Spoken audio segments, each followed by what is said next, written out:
जय श्री कृष्ण। नमस्कार।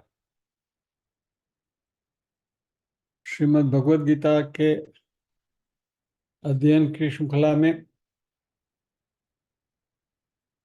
9वें अध्याय राज विद्या राजगुह्य योग के आज के सत्र में सभी साध्यायियों का स्वागत एवं अभिवादन। ओमकार के नाद के साथ प्रार्थना करेंगे। ओम।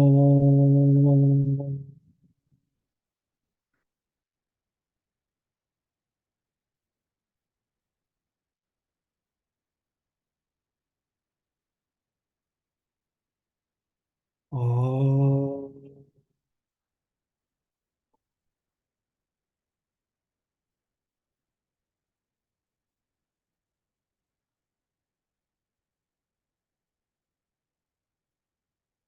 ओम।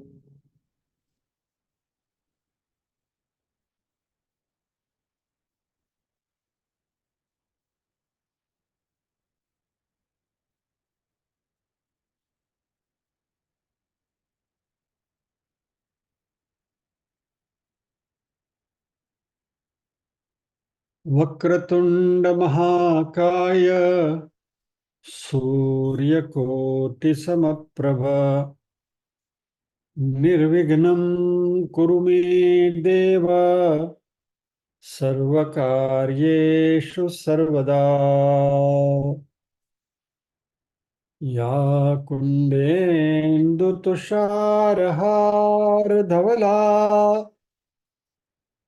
या शुभ्रवस्त्रावृता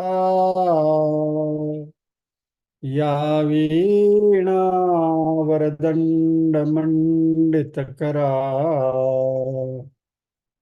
या श्वेतपद्मासना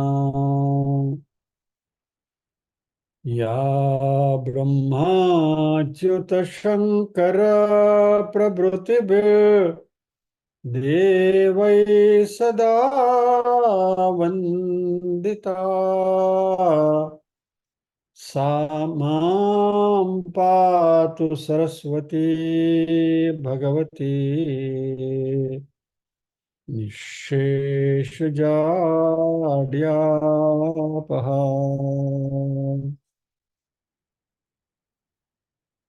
वसुदेवसुतं देवं कंसचाणूरमर्दनम् देवकी परमानन्दं कृष्णं वन्दे जगद्गुरुम्। ॐ सहना भवतु सहनौ भुनक्तु सह वीर्यं करवावहै तेजस्विनावधीतमस्तु मा विद्विषावहै। ॐ शान्ति शान्ति शान्तिः। यत्र योगेश्वरः कृष्णो यत्र पार्थो धनुर्धरः तत्र श्रीर्विजयो भूतिर्ध्रुवा नीतिर्मतिर्मम।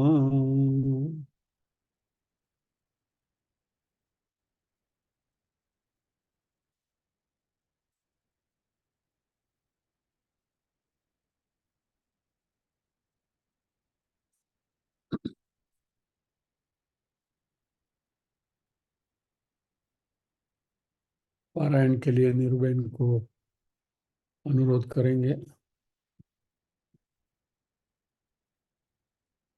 एक से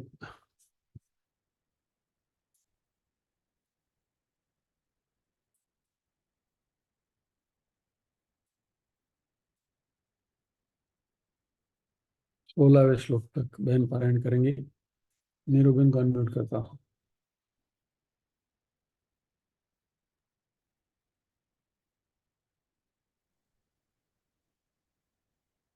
ओम श्री परमात्मने नमः। अथ नवमोऽध्यायः।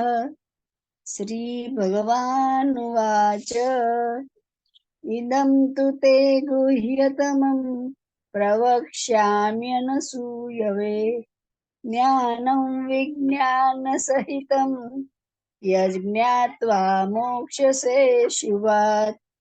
राजविद्या राजगुह्यं पवित्रमिदमुत्तमम् प्रत्यक्षावगमं धर्म्यं सुसुखं कर्तुमव्ययम्।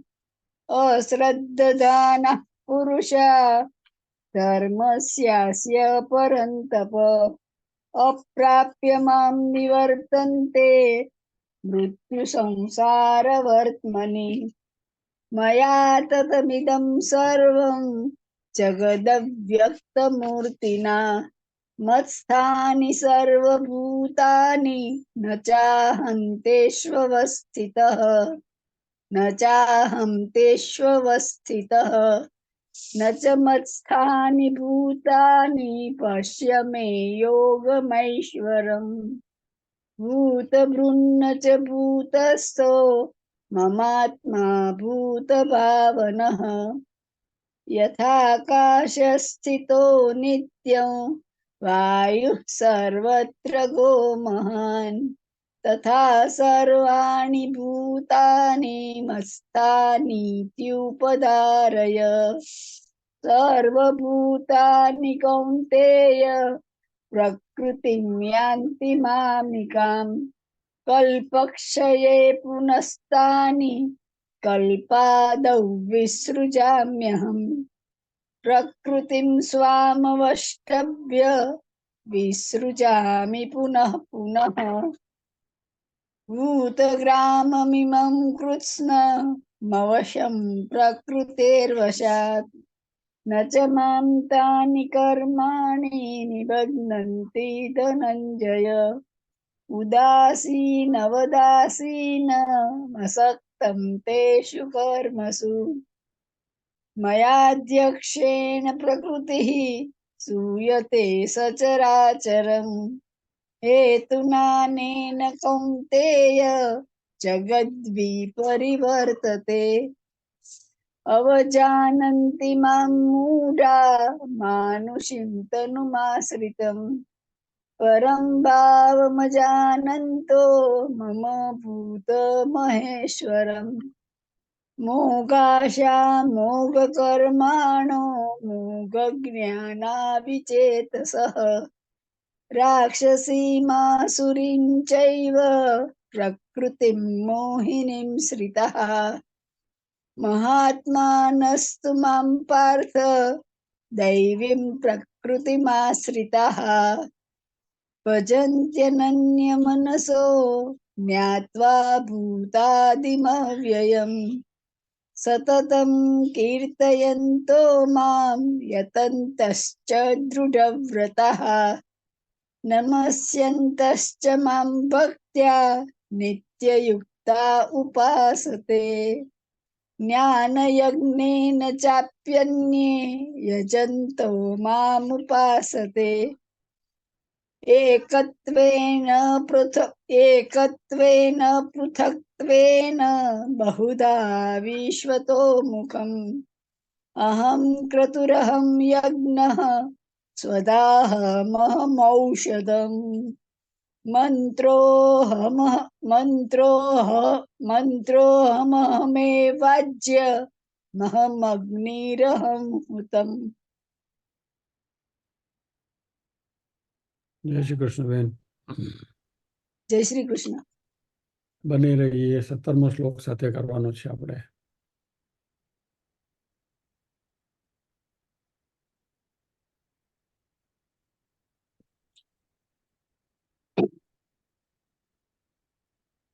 पिताहमस्य जगतो पिताहमस्य जगतो पिताहमस्य जगतो पिताहमस्य जगतो माता धाता पितामहः माता धाता पितामहः माता दाता पितामहः माता धाता पितामहः वेद्यं पवित्रमोङ्कार वेद्यं पवित्रमोङ्कार वेद्यं पवित्रमोङ्कार वेद्यं वेद्यं पवित्रमोङ्कार रुक्साम यजुरेव च रुक्साम यजुरेव च रुक्साम यजुरेव च।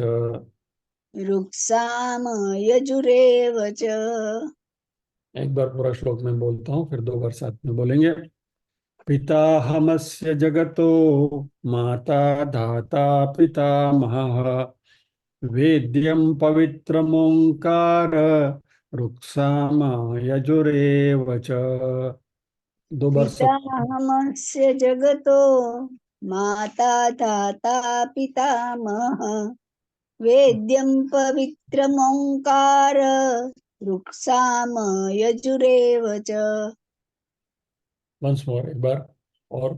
पिताहमस्य जगतो माता धाता पितामहः वेद्यं पवित्रमोङ्कार रुक्साम यजुरेव च। पिताहमस्य जगतो माता धाता पितामहः वेद्यं पवित्रमोङ्कार रुक्साम यजुरेव च। जय श्री कृष्ण भाई।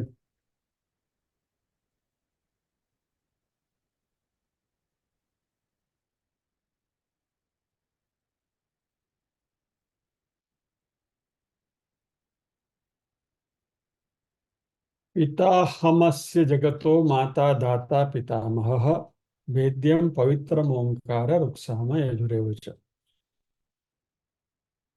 अभी 16, 17, 18 और 19 श्लोक में मानो भगवान अपनी बायोडाटा लिख रहे हैं। वैसे 7वें अध्याय में भी थोड़ा परिचय उन्होंने दिया था अपना। 10वें अध्याय में उनकी पूरी बायोडाटा आएगी और 11वें अध्याय में उनके पूरे दर्शन होंगे।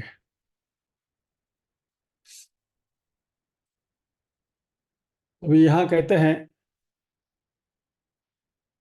पिता अहम अस्य जगतः। अस्य यानी यह, जगतः यानी जगत, अहम यानी मैं, पिता यानी पिता।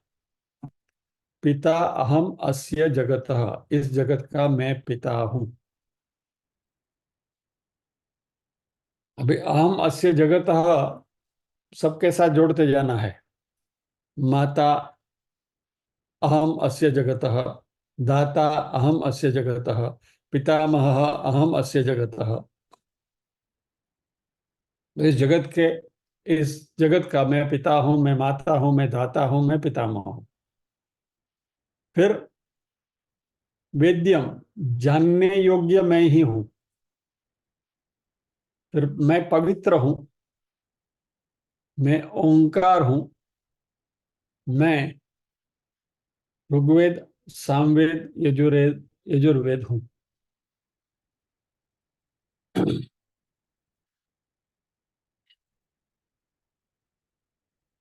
तो इस संपूर्ण जगत का पिता, माता, दाता यानी कि धारण पोषण करने वाला, कर्मों के फलदाता।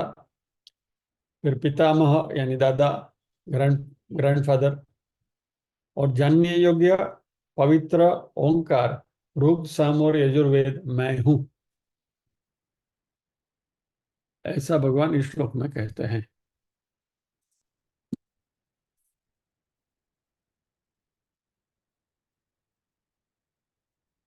बस चालो आदमी। जय श्री कृष्ण। तो मैंने कह दिया मैं ये हूँ, मान लिया आप प्रभु, आप बोलते तो बराबर है। यस, ऐसा ही है।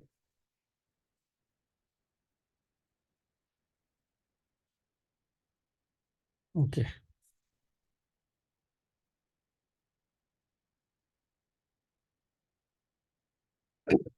जब यहाँ भगवान कहते हैं कि इस जगत का मैं पिता हूँ, पिता अहम अस्य जगतः, I am the father of this world, तो यहाँ मात्र वो पिता एक फिजिकल रिलेशनशिप नहीं है, वो कहते हैं कि वो इस जगत के सर्जक हैं, इज द क्रिएटर, यानी इस जगत के वो निमित्त कारण है।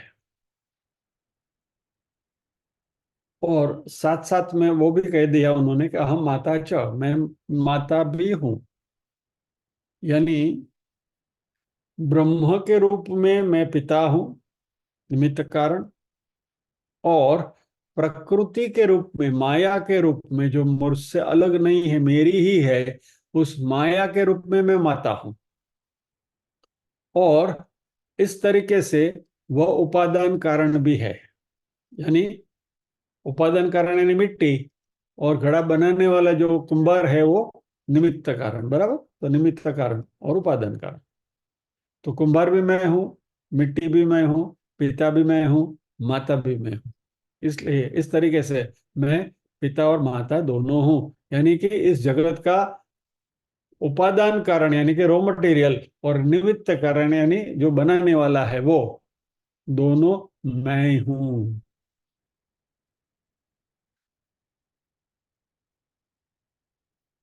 अभी छोटे बच्चे के मन में भी प्रश्न आ सकता है कि भाई आप इस जगत के पेरेंट्स हैं, माता पिता हैं, तो आपके माता पिता कौन? Who is your father? तुम्हारा बाप कौन है? क्या? तो जब भी हम ये बात करें कि परमात्मा ने इस जगत को बनाया, तो सामान्यतः किसी के भी मन में प्रश्न आएगा कि फिर भगवान को किसने बनाया?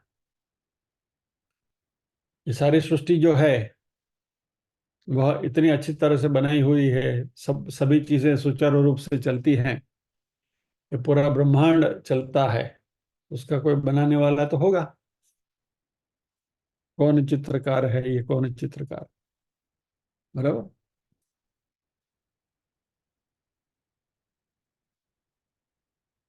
एक बहुत प्रसिद्ध वैज्ञानिक जगत में कहानी प्रसिद्ध है, इंसिडेंस है, कोई कहते हैं कहानी, जो भी है वो न्यूटन, आइजैक न्यूटन के जीवन के साथ जुड़ी हुई ये घटना है। न्यूटन का एक मित्र था, बहुत करीबी मित्र था, वो भी साइंटिस्ट था, न्यूटन के जैसा ही प्रभावशाली वैज्ञानिक था वो भी। लेकिन न्यूटन आस्तिक थे, और ये उनका जो मित्र थे बहुत नास्तिक थे। और वैज्ञानिक होने के नाते दोनों के बीच में काफी चर्चाएं होती थी, खास करके इस जगत की उत्पत्ति के बारे में। तो न्यूटन का कहना था कि भाई ये जो संसार है, जगत है, उसका क्रिएटर है वो, उसको हम गॉड कहते हैं, उसको हम भगवान कहते हैं। और वो जो नास्तिक व्यक्ति था उसने बोला कि नहीं नहीं, इसका कोई बनाने वाला कोई है ही नहीं, वो अपने आप है, वो बिग बैंग थियरी वाला था, समझ लीजिए ना, कि वो तो ऐसे ही सब आ गया है, और डार्विन थ्योरी ऑफ एवोल्यूशन वगैरह जो था, वो अपने आप ही सब आया और बढ़ता गया, बढ़ता गया, बढ़ता गया, इसका कोई बनाने वाला ऐसा नहीं है। तो ये चर्चाएं उनके बीच काफी चलती रहती थी। अब न्यूटन के पास कोई एक बहुत, क्या कहे, होशियार, स्किलफुल एक मैकेनिक था, कारीगर था। उस कारीगर के पास न्यूटन ने एक मॉडल बनवाया था ब्रह्मांड का, यानी सौर सौरमंडल का। और उसमें रचना ऐसी थी कि बीच में बहुत बड़ा गोला है सूर्य के रूप में, और बाजू में सभी जो ग्रह है वो उसके आसपास घूमते हैं, फिर पृथ्वी के आसपास चंद्रमा घूमता है, वगैरह सारी चीजें जो हमें अभी ब्रह्मांड में दिखती हैं, वो सारी चीजें वो पूरे उस मॉडल में बनाई गई थी। और जब भी आप उसको चाबी लगाओ तो पूरा मॉडल ऐसा घूमता था। बहुत beautiful, very nice, skilfully made model, वह न्यूटन के दीवान खाने में उन्होंने रखा हुआ था। बन के आया था, न्यूटन ने एक बड़ा शोकेस में वहां रखा था सामने। और एक दिन उनके मित्र का आना हुआ न्यूटन के यहाँ, उसने आकर ये देखा। और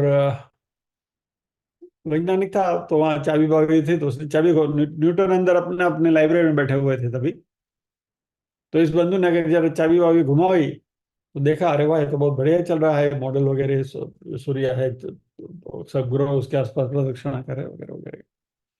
फिर इतने में फिर न्यूटन ने देखा कोई बाहर आया है, तो न्यूटन अपने लाइब्रेरी से बाहर आए और उन्होंने अपने मित्र को वेलकम किया, भाई आइए वेलकम। तो सबसे पहले मित्र ने सवाल पूछा, किसने बनाया है ये मॉडल? न्यूटन ने कहा किसी ने नहीं, नो बडी।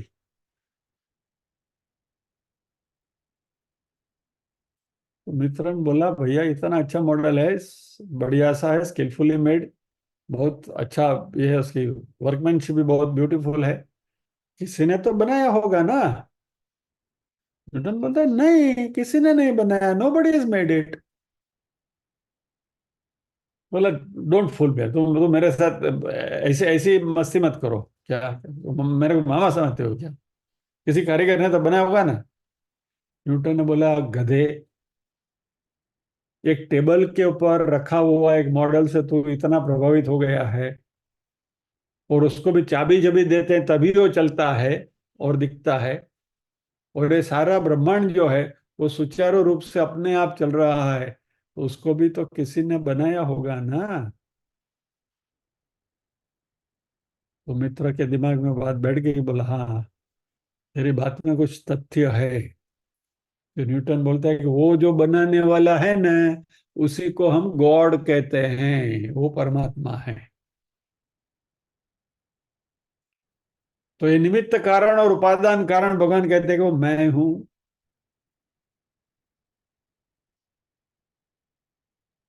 सिंपल चीज है, हमारे जीवन में भी कोई भी चीज को अच्छी दिखती है तो बोलते कहा किसने बनाई। अच्छी रसोई कहीं किसने बनाई तो भी बोलते कि भाई आज ये सब्जी किसने बनाई, क्या ये मिठाई किसने बनाई। तो वो उसका जो करता है, उसके जो क्रिएटर है, उसके बारे में हमारे मन में कुतूहल तो होता ही है। तो सो फॉर सो गुड, चलो ये ब्रह्मांड भगवान कहते हैं मैंने बनाया, समझ गए, यू आर द पेरेंट्स, निमित्त कारण उपादान कारण। अभी आपको किसने बनाया, हु मेड द गॉड, क्या? तो भगवान ने इस सवाल आगे न बढ़े कि वे उनके पिता कौन है वगैरह, इसलिए यहां सीधा उन्होंने टोपी पहना दी, कह दिया कि अहम पितामह, मैं ही पितामह हूं, यानी मैं ही दादा हूं। सो आई एम द पेरेंट्स, पिता माता दोनों मैं हूं, और ग्रैंडफादर भी मैं ही हूँ, मेरा बाप भी मैं हूँ, फिर उसका बाप भी मैं ही हूँ। यानी जो पूरी जो लिनिएज है उसके ऊपर उन्होंने फुल स्टॉप रख दिया कि मेरे आगे कुछ नहीं है, मैं पितामह हूँ।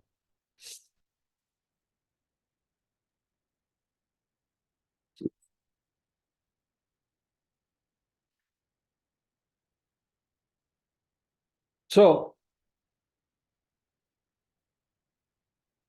कॉजलेस कॉज, कारण जिसका बनाने का कोई कारण नहीं है, ऐसा मैं हूं, पितामह।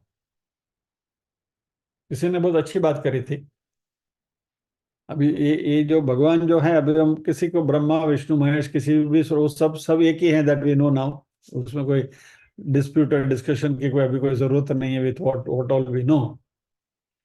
तो किसी ने बहुत अच्छी बात करी थी, पार्वती वॉज वेरी लकी,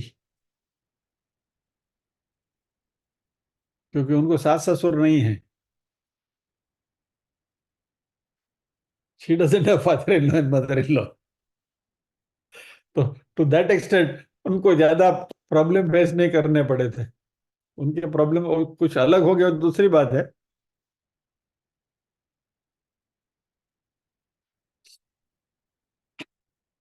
हमारे गुजराती के एक हास्य कलाकार है मायाबाई आहिर करके। उन्होंने एक बहुत अच्छी कहानी सुनाई थी, थोड़ी मजेदार है, इसलिए मैं आपसे कहना चाहता हूँ, पार्वती की बात निकली इसलिए कि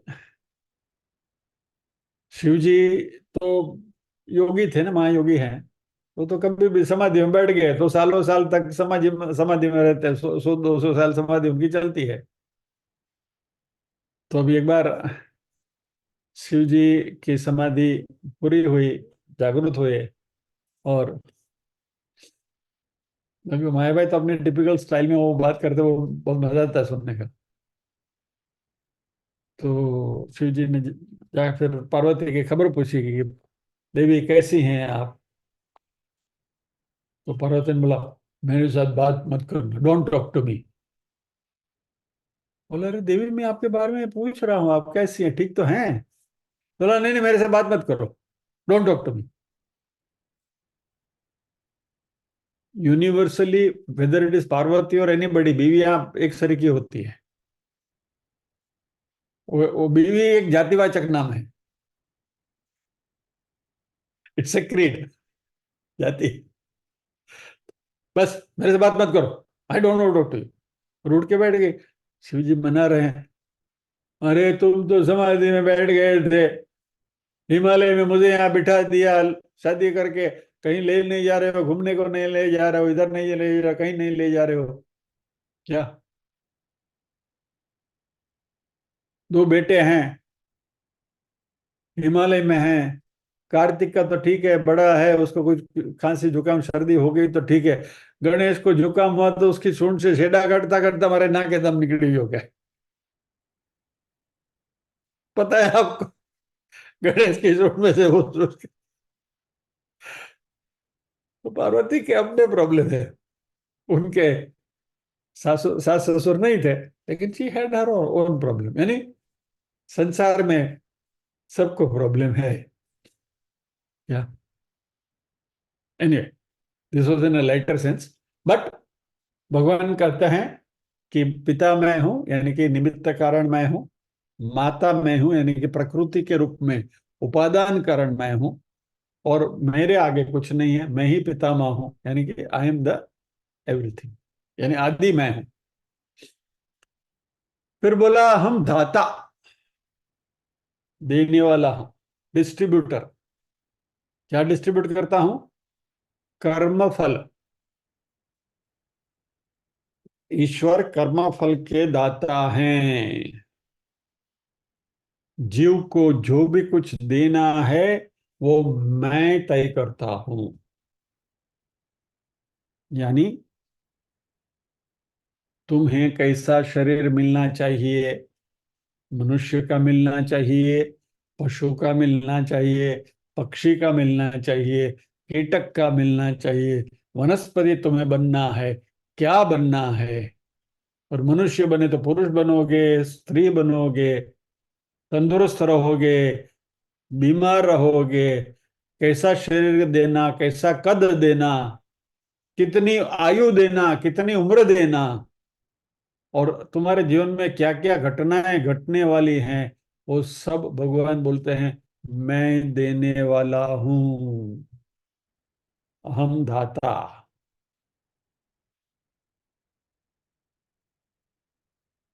आप बोलोगे कि अप्रैल की 1 तारीख तो सोमवार को है, वो आज से क्या लगा के रखा है तुमने? अप्रैल फूल बना बैठे हो क्या? पहले तो तुमने बोला था कि भगवान ने पल्लू झाड़ दिया कि मेरा कुछ नहीं है, मैं तो कुछ करता ही नहीं हूँ। आगे हमने सीखा है ना। और अभी बोल रहे सब सब देने वाले वही है। अभी ये जो धाता का जो अर्थ है यहाँ इस शब्द में, भगवान कहते हैं कि जो भी हमें मिलता है वह परमात्मा के हाथों से डिस्ट्रीब्यूट किया गया है। ही इज द डिस्ट्रीब्यूटर, એટલે ઇન ધેટ સેન્સ એ પણ એક પ્રકારના પીરસણીયા જ છે. उनके हाथों से ये सब परोसा जाता है हमको। और भगवान का ये जो परोसने वाला हाथ है वह क्या है? कर्म की रूल बुक। भगवान कहते हैं कि मैं देता हूं, लेकिन मैं ऐसे अपने हाथ से नहीं देता हूं। यानी ये मेरी मर्जी के मुताबिक, not as per my whims and fancies, मेरे मन में आया ऐसा मैंने दे दिया, ऐसा नहीं चलता है। क्योंकि भगवान को मालूम था कि ये सब सृष्टि बनाने के बाद मैं मनुष्य को बना रहा हूं, और वो ये मनुष्य को मैं बुद्धि भी दे रहा हूं। और ये मनुष्य की बुद्धि कैसी हो सकती है, वो परमात्मा को कल्पना थी। तो भगवान ने सोचा कि यदि मैं उनको कर्म का फल देने लगा, किसी को सुख देने लगा, किसी को दुख देने लगा, तो ये पब्लिक में मेरे को भी ब्राइब करने के लिए आएगी कि भगवान लो, ये 5,000 रुपया रखो, मेरे को सुख ही देना, दुख मत देना। क्या? और खास करके भारत देश की पब्लिक तो इसमें एक्सपर्ट है। तो ये सब भगवान को पहले से मालूम था। इसलिए भगवान ने बोला कि ये धंधा मैं डायरेक्टली नहीं करता, मैंने मैकेनिज्म बना के रखी है, रूल बुक बना के रखी है कर्म की, उसके हिसाब से सब कुछ चलता है। और ये रूल बुक के हिसाब से आपको जो भी कर्म का फल है वो आपको सही जगह पर, सही समय पर, सही व्यक्ति को जो भी देना है मैं प्रदान करता हूं, मैं देता हूं। उसके लिए पूरी मैकेनिज्म बनाई गई है। फॉर एग्जाम्पल, कोरोना के समय में नरेंद्र मोदी ने कुछ अमुक लाख फैमिलीज को हर माह राशन पहुंचाया था, ताकि किसी को भी भूख का सामना न करना पड़े, जो डेली वेज अर्नर थे उनके लिए। तो क्या मैं नरेंद्र मोदी थैली लेकर सबके घर को घर घर बांटने गए थे क्या? नहीं, उन्होंने एक मैकेनिज्म बना दी, एक व्यवस्था बना दी, एक सिस्टम बना दी। वो सिस्टम के हिसाब से सबको अपना अपना राशन पहुंच जाता था। वैसे ही भगवान ने भी सिस्टम बना के रखी है, वो हिसाब से हमें हमारे कर्मफल मिलते हैं। और इसमें कोई अपवाद नहीं, इसके बारे में हम चर्चा कर चुके हैं। There is no exception. और किसी को भी ऐसा लगता है कि मैं तो बहुत भला आदमी हूं, या तो मैं तो बहुत भली व्यक्ति हूं, और ये सब भगवान मुझे ही तकलीफ क्यों दे रहे हैं, तो वह आपका मानना बड़ी गलती है, या तो मूर्खामी भी है। It's a foolishness. अब मुझे याद, मेरी जिंदगी में मैंने कभी एक मच्छर भी नहीं मारा है, और ये मेरे ऊपर इतना दुख कैसे आ गया? अरे भैया, 8 दिन पहले तुमने भोजन क्या किया था वो भी तुमको याद नहीं रहता है, और बोलते हो मैंने पूरी जिंदगी में मच्छर भी नहीं मारा है। क्या क्या आपने कर्म किए होंगे थोड़े ही याद है। और अब ये कर्म का तो नाटक ऐसा है नहीं कि वो वहां तो ये शरीर जो है वो कंटिन्यूटी में चलता है, एक के बाद दूसरा, दूसरे के बाद तीसरा, तीसरे के बाद चौथा शरीर आता है। वो तो कितने जन्मों के पहले क्या जो आपने कर्म किया होगा उसका फल अभी मिल रहा है, उसकी क्या कोई गारंटी है क्या? और फिर आप कहोगे कि भगवान मुझे क्यों ये कर रहे हो, पनिशमेंट दे रहे हो?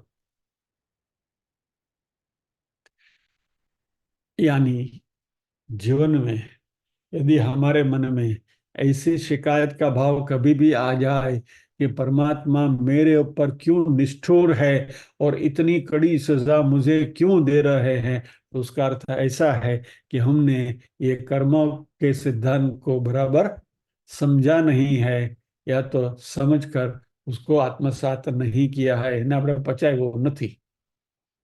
इसलिए कभी भी अपने दुख को रोइए मत, और कभी भी अपने सुख के ऊपर अहंकार भी मत कीजिएगा। देखा, भगवान ने मेरे ऊपर कितनी कृपा करी है, तुमसे तो ज्यादा मुझे दिया है। नहीं, वो भी आपके कर्म का ही फल है। आपने कुछ सत्कर्म किए होंगे, उसके फलस्वरूप आपको ये मिल रहा है। आपने कोई दुष्कर्म किए होंगे तो उसके फलस्वरूप दुख मिल रहा है। सुख भी मिले, दुख भी मिले, ये परमात्मा की कर्म की थ्योरी की मैकेनिज्म के थ्रू, सिस्टम के थ्रू मिल रही है। हाँ, लेकिन परमात्मा बोलते कि सिस्टम बनाई मैंने है, इसलिए अहम धाता, देने वाला डिस्ट्रीब्यूटर मैं हूं। लेकिन डिस्ट्रीब्यूशन की जो क्रिया हो रही है उसके लिए एक सुबद्ध, नियंत्रण, नियंत्रित, सुनियंत्रित रचना है, संरचना है, जिसके द्वारा ये पूरा नाटक चलता है। अब इसमें प्रॉब्लम क्या आता है मालूम है? मनुष्य का तो दिमाग है ना, उसमें दो प्रकार की ट्रेजेडियां हैं। एक ट्रेजेडी तो समझ सकते हैं हम कि भाई चलो मेरे ऊपर दुख है,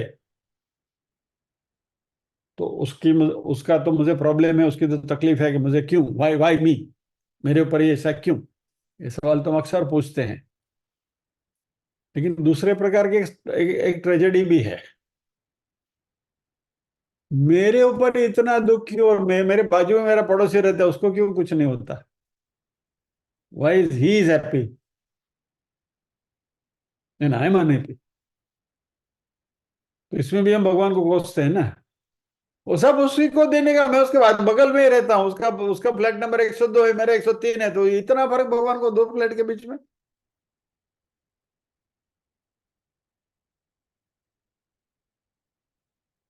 जो भी कुछ हो रहा है परमात्मा ने ही दिया हुआ है, लेकिन ये सुनियंत्रित व्यवस्था क्रम के अनुसार ये सब हो रहा है।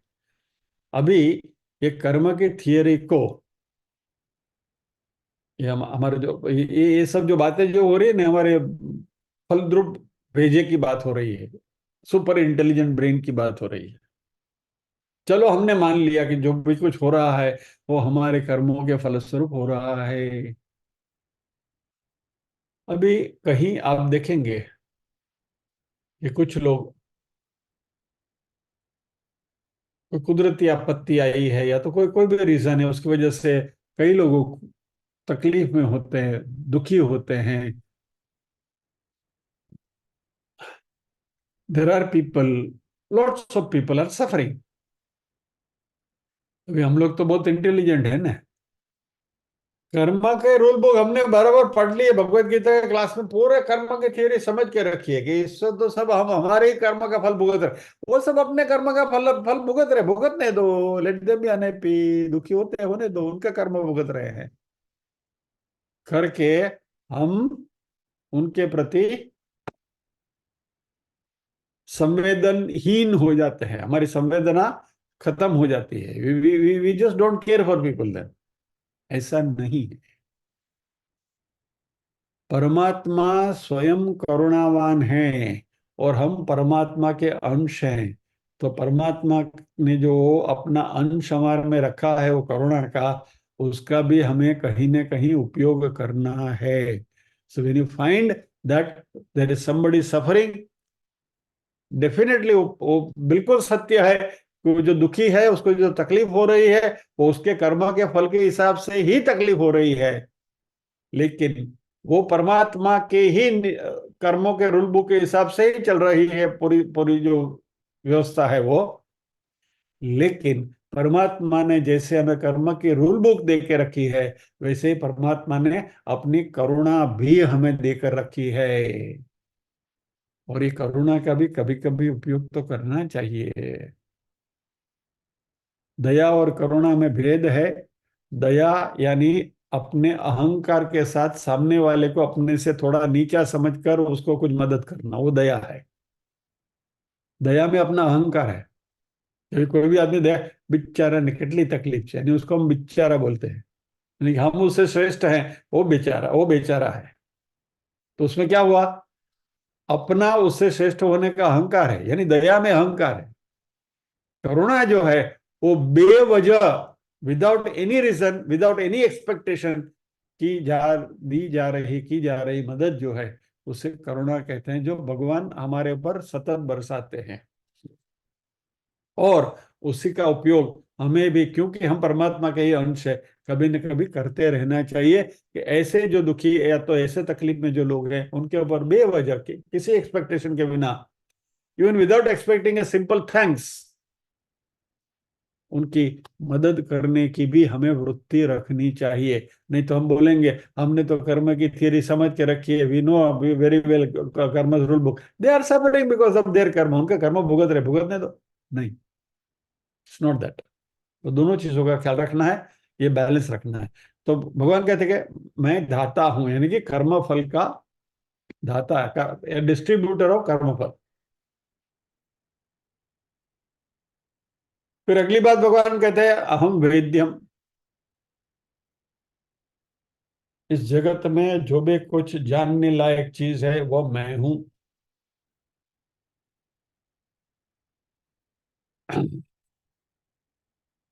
13वें अध्याय में भगवान इसी बात को ज्ञेयम कहेंगे।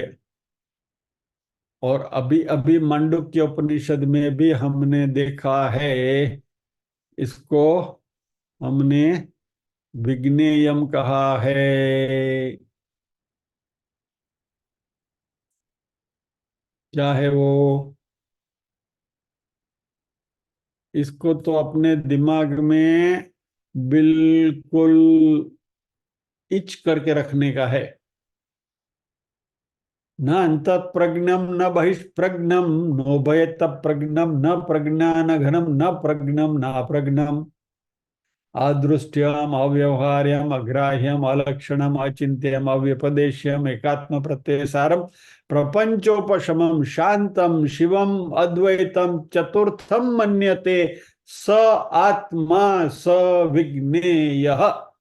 ये विज्ञेय वही भगवान यहाँ भी कहते हैं कि वो जानने योग्य मैं हूं, यानी आत्मा सो परमात्मा, एक कनेक्शन उधर है। सो जानने योग्य जो भी कुछ है वो भी मैं ही हूं। अहम वेद्यम, वेद्यम એટલે હું વેદ્યો છું એમ નહીં, હા વેद्य, जानने योग्य मैं हूं।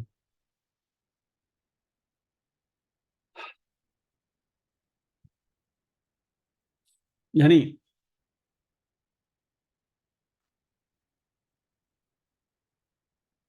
हमारे में, मनुष्य में 3 प्रकार की भूख होती है। एक है हमारी शारीरिक भूख, जो रोज हमको लगती है, बराबर, समय पर हमको भोजन मिलना चाहिए। सो when you get up, you know want breakfast, at the time of lunch आपको भोजन चाहिए, डिनर चाहिए, वगैरह वगैरह, यानी भूख लगती है, खाना चाहिए। तो यह हुई फिजिकल, शारीरिक भूख। फिर एक दूसरी भूख है इमोशनल हंगर, इमोशनल भूख। कोई somebody should want us, somebody, कोई हमें चाहे, चाहे यानी वो खाली वो लवला लवली वाली चाहत की बात नहीं है, यानी लोग हमारे साथ रिलेशन रखे, हमारे साथ संबंध रखे, हमारे साथ एक माधुर्य का संबंध रहे। और क्योंकि man is a social animal, सामाजिक प्राणी है हम, तो यह जो इमोशनल भूख है हमारी, वो तो सभी में बनी रहती है। ये इमोशनल भूख के कई प्रकार हैं क्या, और इसका जिक्र भी बार बार होता, I love you, I love you. अब बच्चा भी माता को बोलता है ना, मम्मी आई लव यू, माँ को अच्छा लगता है क्या। पति पत्नी को बोलता है, पत्नी पति से कहते हैं, भाई बहन से बोलता है। सभी अपना अपना जो प्रेम है या तो अपना अपना जो अपनी स्पंदना है वो जताते हैं। मित्र मित्र से भी कहते हैं, हम गले मिलते हैं बैठकर बातें चीतें करते हैं। और एक अजीब प्रकार की भूख हमारे में ऐसी भी है, emotional hunger, we like somebody to be dependent on us. यानी हम अपने आप को इस संसार में थोड़ा औरों से ज्यादा होशियार समझते हैं, और हमारा ऐसा मानना है कि लोग हमसे आकर 2 बातें पूछे, हमारी सलाह मशवरा करें हमसे, अपनी सलाह ले। એટલે भाई बहुत सरल सरल आदमी है, और जो भी करते हैं मुझसे पूछ के करते हैं, मेरी सलाह अवश्य लेते हैं। This is emotional hunger. ये भी एक प्रकार की भूख है, यानी समाज में being recognised as an important person, या तो लोग हमारे ऊपर आधार रखे, हमारी सलाह सूचन ले, ये सब हमको अच्छा लगता है। ये इमोशनल हंगर है।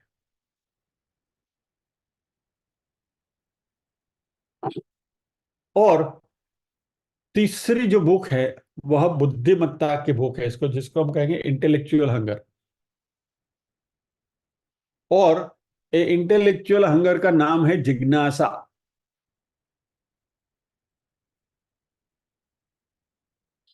अभी वो जिज्ञासा में बहुत कुछ आता है, और जैसे जैसे जैसे जैसे हमारी बुद्धिमत्ता विकसती जाती है, वैसे वैसे ये जो जिज्ञासा है उसका लेवल भी बढ़ता जाता है।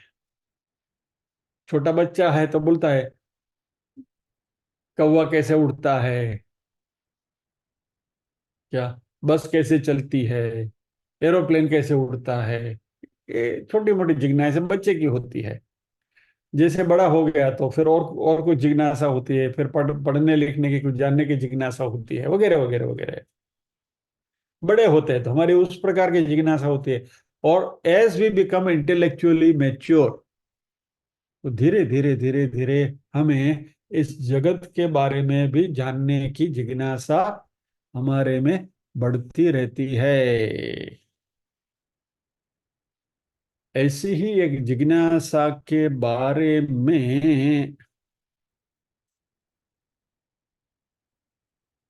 ये श्लोक आने वाला है, विवेक चूड़ामणि में आएगा। विवेक चूड़ामणि में 49वां श्लोक है, 49th।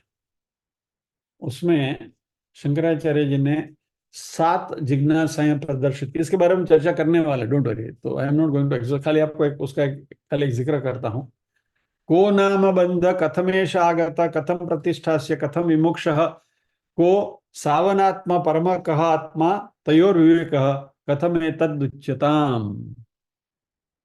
बहुत कुछ है।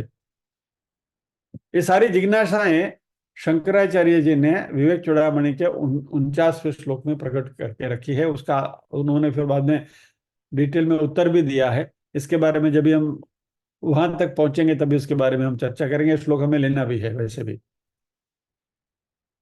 सो मैं कौन हूं, कहां से आया, ये सब इस पार्ट ऑफ इंटेलेक्चुअल हंगर। हमारी बुद्धि की जो भूख है, वो जो जिज्ञासा वृत्ति है, इस जिज्ञासा वृत्ति को भी तृप्त करने के लिए, और जैसे जैसे जैसे जैसे हमारा लेवल बढ़ता जाता है, भगवान कहते हैं कि अल्टीमेटली अहम वेद्यम, जानने योग्य सिर्फ मैं हूं। अल्टीमेटली हमें वहां तक पहुंचना है, यानी कि परमात्मा को ही जानना है। फिर भगवान ने कहा अहम पवित्रम। पवित्रम यानी सबसे बड़े पवित्र करने वाले, प्योरीफायर। पुनाति इति पवित्रम, जो साफ करता है, सफाई करता है। पावयंती इति पवित्रम,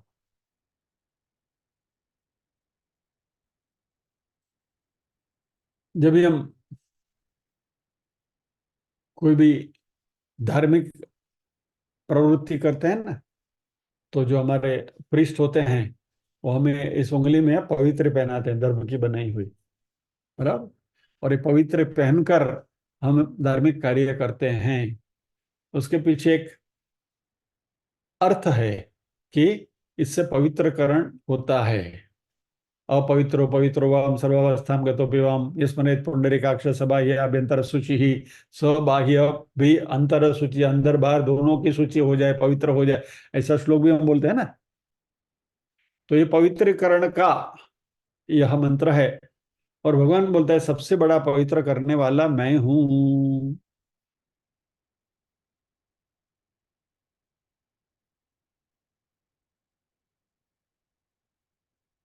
तो भगवान की शरण में हम जाएंगे तो हमारे अंदर किसी भी प्रकार की अपवित्रता, खास करके मनुष्य में राग द्वेष की जो अपवित्रता है, उसका नाश हो जाएगा परमात्मा की शरण में जाते हुए। तो हमारे अंदर जो मैल है वो सारे मैल कट जाएंगे और हम पवित्र होकर, शुद्ध होकर बाहर निकलेंगे। उसके बाद भगवान कहते हैं कि हम ओंकार, मैं ओंकार हूं। सभी वेदों का सार ओंकार। वेद ब्रह्मा के मुख से प्रकट हुए और इन वेदों को इनकेप्सुलेट किया गया, उसकी मल्टीविटामिन कैप्सूल बनाई गई। उस मल्टीविटामिन कैप्सूल का नाम है गायत्री मंत्र। सो ब्रह्मा जी ने वेद को प्रकट किया, इसलिए वेद को ब्रह्म भी कहते हैं।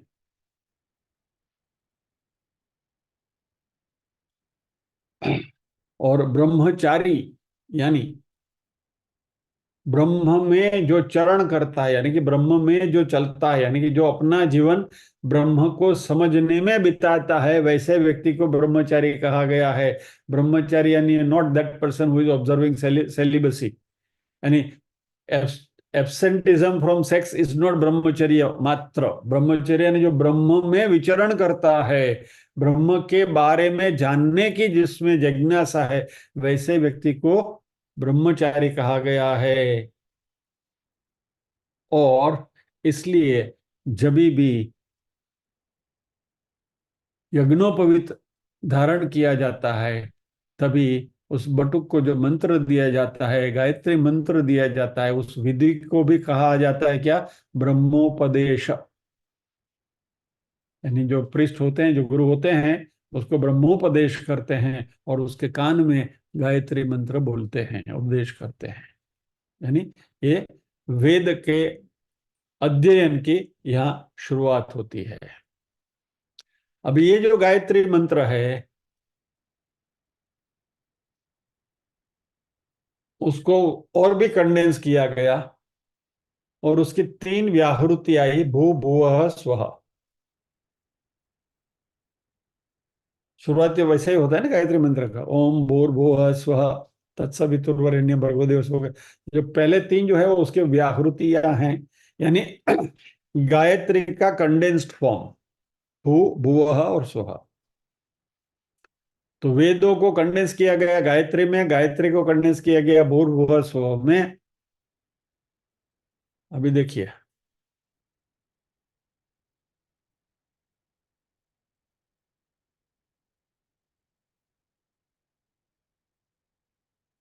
ये 3 व्यावृत्तियां जो हैं,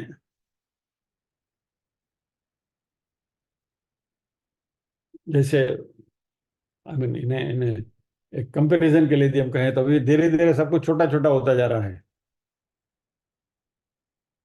जो पहले मोबाइल फोन आया था तो इतना बड़ा मेढक के जैसा था, 1.5 का जो बड़ा फोन था, धीरे छोटा छोटा छोटा तो होता रहा, माइक्रोचिप्स आने लगी।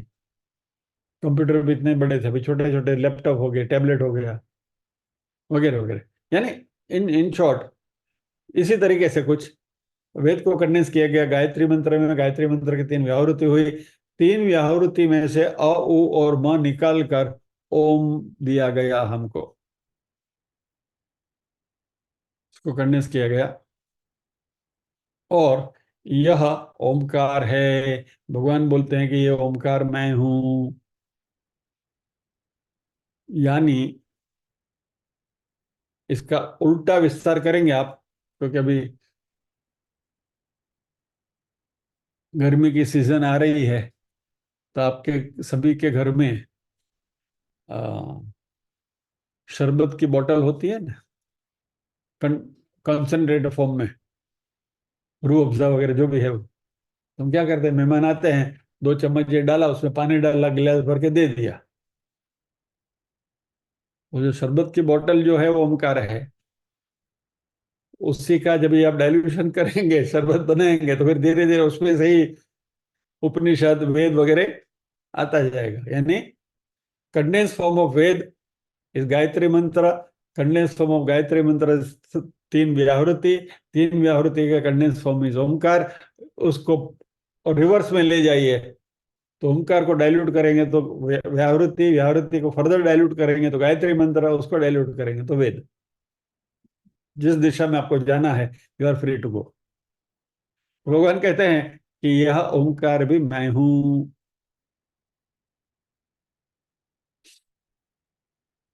और मैं जानने योग्य हूं, यानी सीखने योग्य मैं हूं। जो सरदार लोगों को जो सीख कहते हैं ना, सीख, वो सीख भी वहां से ही आया है। क्योंकि गुरु ग्रंथ साहिब जो है वो उनका धर्म ग्रंथ है, उसकी वो पूजा करते हैं। और उनके जो फॉलोवर्स हैं वो सारे सीखने वाले हैं। They are the learners, they are the seekers, और इसलिए वो सीख हैं।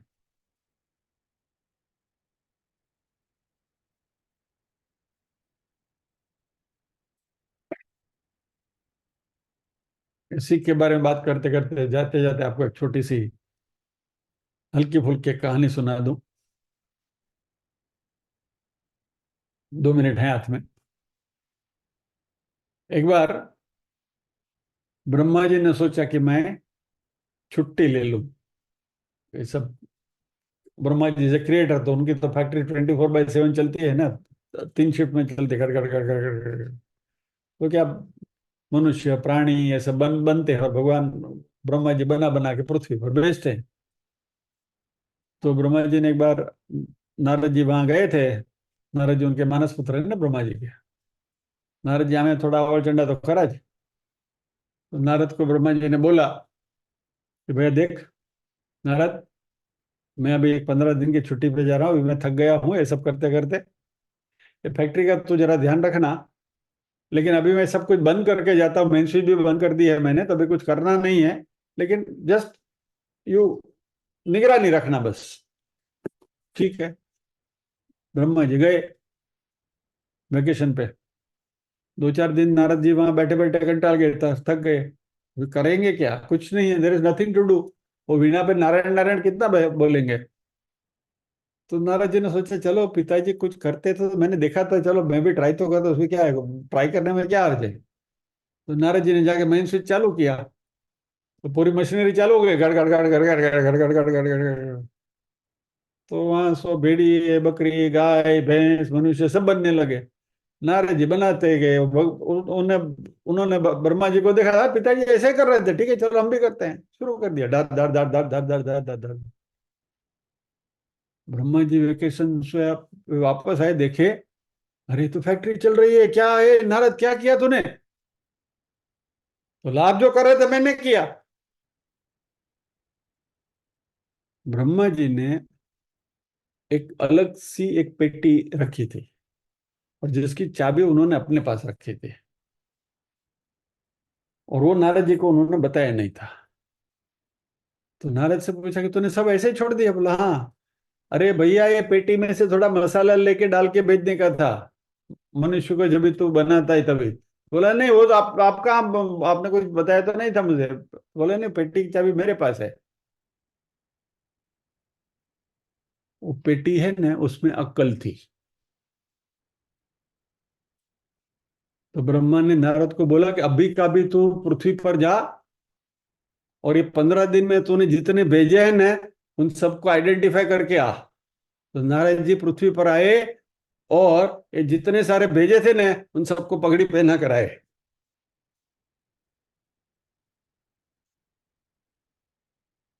समझ गया ना?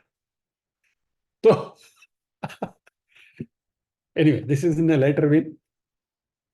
लेकिन भगवान ने इस श्लोक में कहा कि जानने योग्य मैं ही हूं, अयम विज्ञेय, अयम ज्ञेय।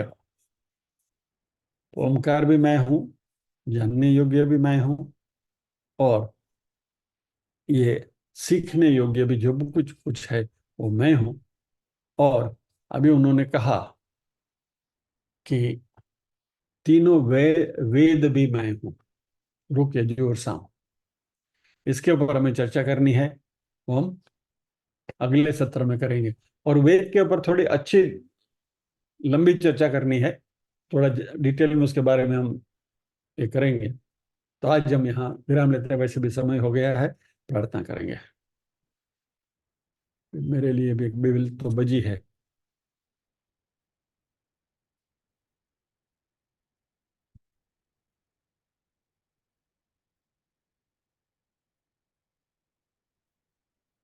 ओम असतो मा सद्गमय, तमसो मा ज्योतिर्गमय, मृत्योर्मा अमृतंगमय। सर्वेषां स्वस्तिर्भवतु, सर्वेषां शान्तिर्भवतु, सर्वेषां मङ्गलं भवतु, सर्वेषां पूर्णं भवतु। लोका समस्ताः सुखिनो भवन्तु, लोका समस्ताः सुखिनो भवन्तु। नाहं कर्ता हरिः कर्ता, हरिः कर्ता हि केवलम्। ओम शांति शांति शांति। सभी हृदय कोल में विराजमान परम कृपालु परमात्मा को वंदन करते हुए आज के सत्र को हम विराम देते हैं। अगले शनिवार फिर मिलेंगे, इसी श्लोक के साथ वेदों के बारे में चर्चा करेंगे। जय श्री कृष्ण।